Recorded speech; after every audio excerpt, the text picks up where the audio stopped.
కొవ్వు బాగా వచ్చిందా? కొవ్వు నాకెళ్ళది మటన్ తెచ్చుకునేటప్పుడు కొవ్వు వస్తుంది కదా బాగా, కిలో అర కిలో వచ్చినప్పుడు దీన్ని ఏం చేయాలంటే ఈ కొవ్వును మంచిగా ఉడకబెట్టాలి. వేడి నీళ్ళు పోసి మంచిగా నీళ్ళు పోసి ఉడకబెట్టాలి. కాసేపు 10 నిమిషాలు ఉడకబెట్టినాక ఇక కొంచెం నూనె పోసి కొంచెం కారపొడి వేసి ఇక మళ్ళీ ఇట్లా వేసుకోవాలి.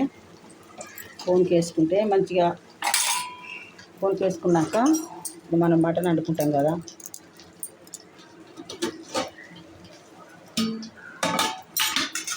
ఇది మటన్ వండుకుంటాం కదా, ఇది మటను. ఈ మటన్లో అది సూపు 2 గంటలు ఇలా పోసుకోవాలి.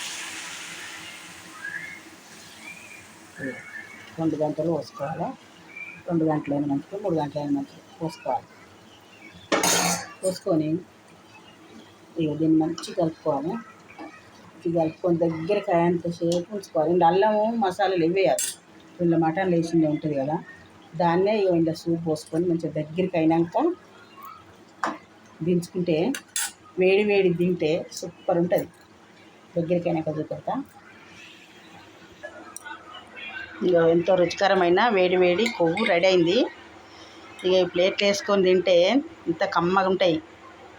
1 స్పూను కారం వేసిన, 3 గంటల అది మటన్ది సూప్ పోసిన, కొంచెం పసుపు వేసిన, ఈ ఫస్ట్ ఉడకబెట్టి కొద్దిగా నూనె పోసి పోనుకేసి ఇక చూడు ఇక గట్టిగా అయినాయి ముక్కలు, మంచి టేస్ట్ ఉంటాయి. ఇక నచ్చితే లైక్ చేయండి, నలుగురికి షేర్ చేయండి.